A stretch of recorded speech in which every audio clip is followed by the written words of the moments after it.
motion. Welcome to the world of my staff.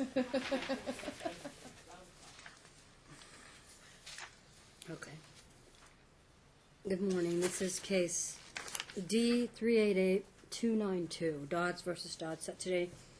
It's really set for a status check, but it's coming back on the Dr. Bree Mullins outsource eval. Counsel, kindly your appearances for the record.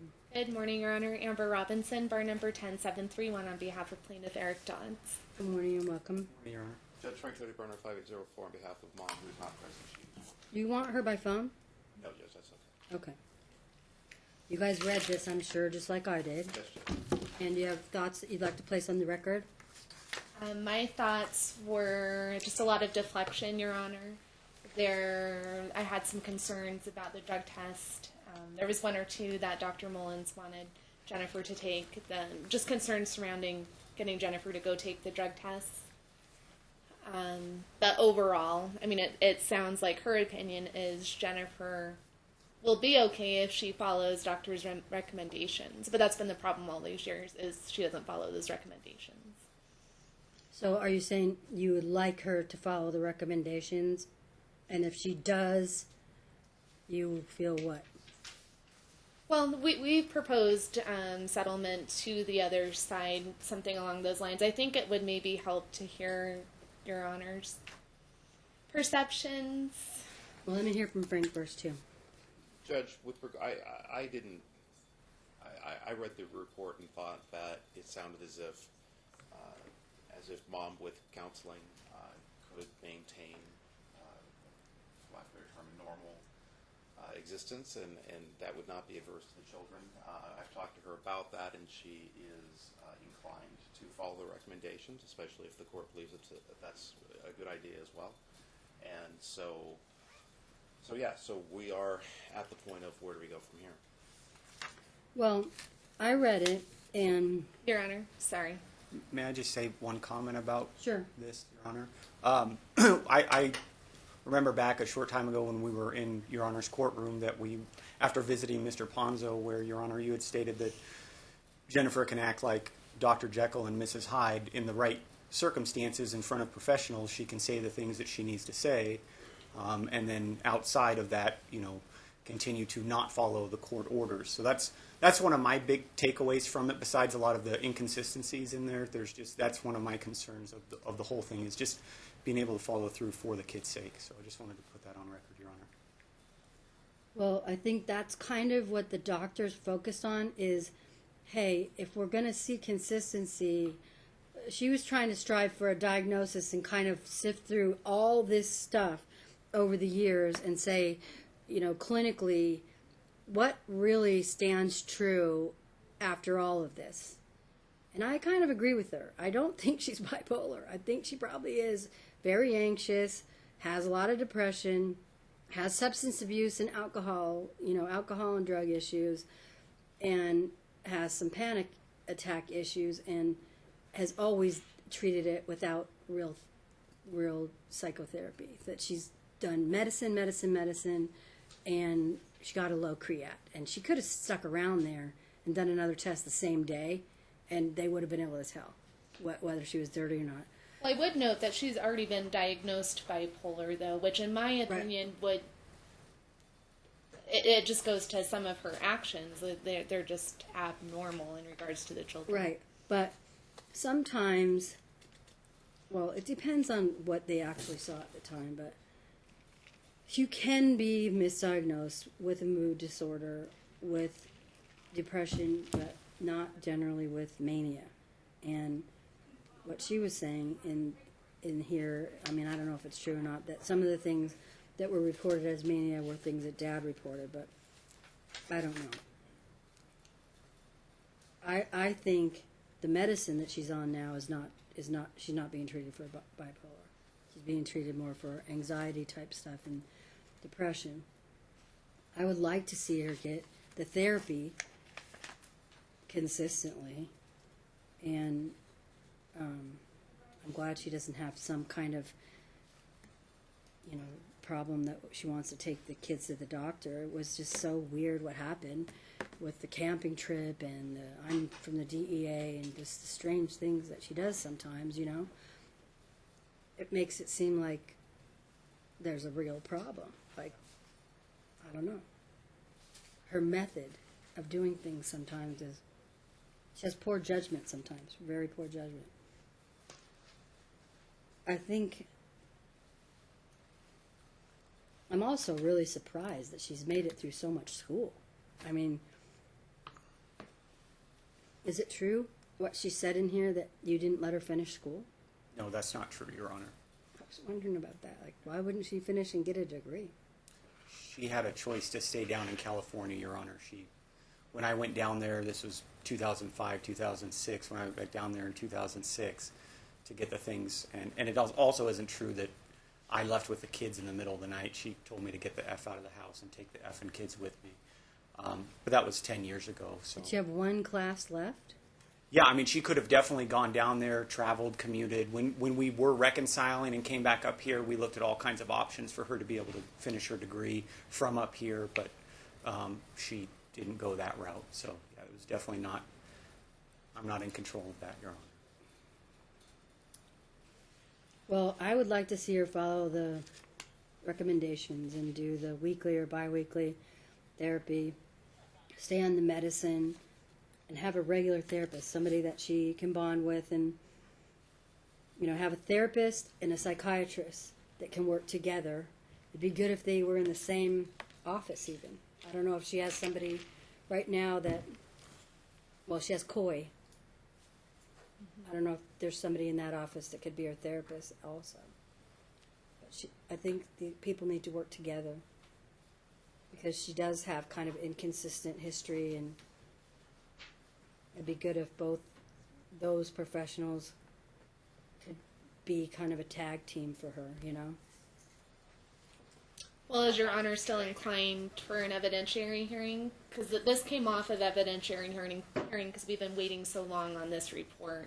I still don't read this report as favorable to her. I also don't want to push something to trial that doesn't need to necessarily go, but she hasn't been in the kids' life in now a year. Well, I think if she gets into therapy and follows this and stays clean, that she could be in the kids' life. I mean, she could go back to doing her weekends and be in their life again. And we would agree, you know, so long as professionals and the court says it's okay, we were kind of looking at structured reunification. Well, there's no reason why, if she has a therapist, a psychiatrist, and if it take a long time, I don't know how long you're thinking it would take, but Nick Ponzo was already involved. If they couldn't agree, they could go back to him and structure sessions. I think Eric would like somebody else other than Nick Ponzo. Well, distance is an issue for us being in Henderson, but, you know, at this point, Your Honor, I mean, certainly if we can find some kind of structure to it where we've got a plan laid out and, you know, we're going to hold Jennifer to that plan, because there's even instances here in the past couple weeks of Jennifer not still following court orders, which we could talk about at great length, texting me while I'm on my honeymoon, weird things, little things like that, communicating with the boys, calling them over the phone. I have records I could provide the court, Your Honor, texting the boys. Still, you know, the court had said not to communicate with the boys, so I just think that my fear is we get out of here and she's back to doing things and not following, you know, Your Honor's orders. So I would really like some structure. I'd like it to kind of tiptoe into this whole Well, we thing. need to have a pathway that she can succeed. Yes, Your Honor. In addition to all of the mental health issues, Your Honor, we do have monetary issues. My client has now waived child support 2 different times in this case, so it's not like the child support arrears that are due now are from the entire length since their divorce. It's just recent in time, but she's up at almost $10,000. Is she working right now, Frank? My understanding is she is back at work, yes. And so it's just not even good faith payments here and there. It's just been nothing still. And that's what happens in this case. You know, we go to court, she stays on semi-good behavior, and then court ends, and then things blow up again. Well, what do you both think about having a process that, says, let's say she does, well, 4 months. I'm not saying that would quit in 4 months, but at least a minimum of 4 months consistent therapy and compliant with her psychiatrist. They write at least a letter in camera, not filed, that states that, and that they have copy of this report and Ponzo's report, so they can see that the court's been working with these parties and there's been some issues, and we want not to violate her privilege, but to just know that she's in sessions and compliant, and then there's no risk at starting reunification. That's all I need to know. Compliant with meds, compliant with therapy, no risk regarding starting reunification, and then Ponzo or whoever you guys want to agree to can set up some sessions. And then if there's a problem, I would say just ask for a telephonic conference. Don't file a motion. There's been too many dollars spent in this case, and I think you could just ask for a telephonic conference, and even if the case is closed, I can give you one and figure out how to troubleshoot it, what could we do next if there's a problem, and if it's really complicated, you might have to file a motion. But honestly, I think really what it would be about is someone's feeling that the process is premature, someone's feeling like it's not going well, someone's feeling like it's being dragged out too long, there's non-cooperation, someone wants it to go faster than it is. I mean, that's generally what is going on with reunification. Kids won't go, I mean, if you have somebody that's off the court list, they usually are pretty good at setting it up depending on who's involved. Kids, the age that they are, and the parents and their propensities to remove whatever barriers, set it up so that the barriers are not going to block the process overall. If you really didn't like Nick and you're over in Henderson, we have some people over in Henderson. Well, she's in Summerlin, in fairness, Your Honor. Oh, so you guys are somewhere. There's really not a lot. Right. There's not a lot of people in between there. There'll have to be concessions. That's what I would think. I mean, just to try for that, and money-wise, I mean, I could set the child support if we knew what her... I'll have Mom file an FDF, Judge. Yeah. What we could do is, what I'm telling you, is that enough for you to maybe sit down and look at the list, talk to each other, see what she's willing to do, find out who she could get for a therapist on her health insurance with Dr. Coy, see if you could set something up and come back with a plan, and maybe we could draft an order that looks like I could actually set another status check 4 months later if you think, I could follow it for a while. I don't want to follow it for a year or anything like that, but I could follow it for a while to make sure you're on track. I think starting with a 4-month status check is one of the best. That would also include financial issues. I hope to be able to resolve everything now that we have. Well, I can order that she file an FDF with proof of wages, that you guys set child support, that she gets set up with Paige, I can just adopt unless somebody's going to object. Child support has already been set, Your Honor, so it's not that there's not an order I for didn't it. review the minutes, so I apologize if I did already. This set. was back like August 2014, yeah, I think. 14. It's just she's not paid anything. Well, do you want to get a consent judgment on what the arrears are and come up with an arrears payment? Yeah, we could do that and then still file the new FDF. The short answer, Judge, is that if they want to provide me a schedule for arrears, I don't think there's going to be a dispute from my client that she didn't pay it. We can set constructive arrears and start a payment on that as well. That's not a problem. We could give a schedule and Dad could fill it out for you so that you could give it to Frank if you want that. You want that? We have a schedule. Oh, I have Willick's thing. Oh, you have it on? Yeah. Okay, don't worry about it. Sorry. I thought maybe it would help. All right, so Thank you, though. I can adopt page 24 of the report as the recommendations and ask that if it's possible, because Dr. Coy is I figure he's the psychiatrist, so if he's got somebody, or she, is it he or she? I can't remember. I think it's Michael. Right, that's right. He can recommend somebody in his office or somebody he's comfortable working with that he thinks would be good for Mom as a therapist, and if not, that maybe Frank and Mom try to figure out somebody.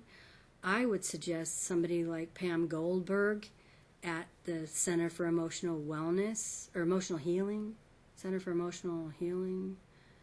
It's one of those. On Rainbow by the 215, if Mom's over by Summerlin. Pam Goldberg. Yeah, Pam Goldberg. I went to school with her. She's very good, and she works a lot with children. They have Camp Make Believe over there, and they have a lot of therapists over there. So if she doesn't sync with her, they also have a psychiatrist there, Deborah Barney, and they have another psychiatrist there too. But if she likes her psychiatrist, I wouldn't say change that. I would say stick with that person, get with a therapist with that guy. I'm just recommending somebody that I know at a place that really works with a lot of family members on her side of town.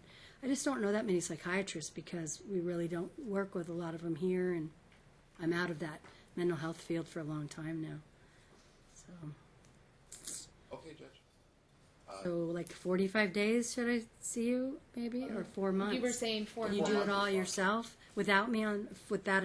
Is that enough information? Judge, I'm more than confident we can work out the arrears issue and the child support. Okay, so Dad and Amber will do it, schedule arrears. Mom will file a FDF with updated wage statement. They'll work out the child support issue and do a consent judgment with an arrears payment for Mom going forward. And Mom will find a therapist in conjunction with her therapist.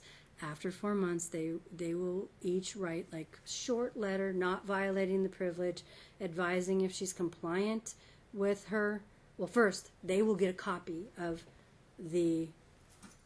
any confidential reports in here, especially Bree Mullen's recent report, that would help with her therapy and her treatment. Then they need to let me know, is she compliant with treatment, visits and medicine, and is there any risk going forward with child reunification? That's it. And then it'll be in camera here, sent to the court, and then counsel can have copies as long as you're retained. And after that, she can move forward with the process, and you guys need to decide if it's going to be Nick Ponzo or somebody different, and that process should be able to go forward, hopefully. Yes, Dan? Just to be clear, Your Honor, so we're going to do a 4-month, she's going to be going through the therapy I'd sessions. like to see her do page 24 for at least 4 months to just get stabilized. And then we'll work on the reunification part after that. Unless you guys think something different. If you all agree something sooner or longer needs to happen, you don't need my permission for that. You'll be able to tell based on how she is. I mean, I don't know if anybody's going to come in contact with her if she's not seeing the kids. But if she's sending you crazy, weird text messages daily and not following current court orders, you know, there might be a need for a little bit longer period of time. I don't know. Do you want to have something where sometimes in some cases people agree that the ex can have access to the psychiatrist to give information, not to hear anything, but to send information about how the person's presenting to them. I don't know, you can consider that. You can talk to your client about it. Obviously, your client has to agree to that.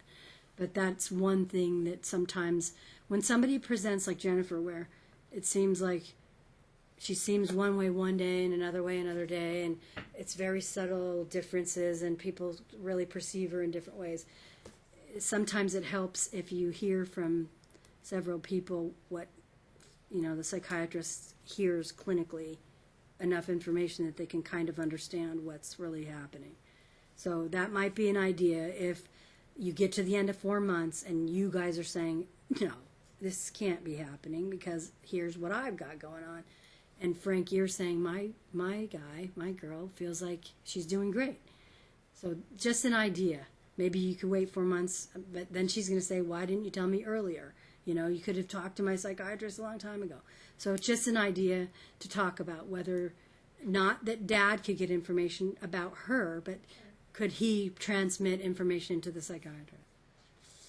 Just an idea. So, All great suggestions, Your Honor. 4 month status. That would be December 20th at 9:30. And would you, just like the minutes, can you stipulate under 7.50 so you don't have to draft anything? Or if you need an order, who wants to do that? I'm good with the minutes, Frank. Minutes are fine, Judge. Okay. I apologize. Can I get that date one more time? Yeah, December 20th at 9:30. And if you're on vacation or whatever, you could appear by phone. Thank you, Your Honor. just kind of give us a call and let us know. Thank you. Thank you. Because that's close to Christmas. It's very close. Can't believe I'm going to be here that day. Thank you, Judge. Have a good afternoon, you guys. Thank you. Thank You you. as well, Your Honor.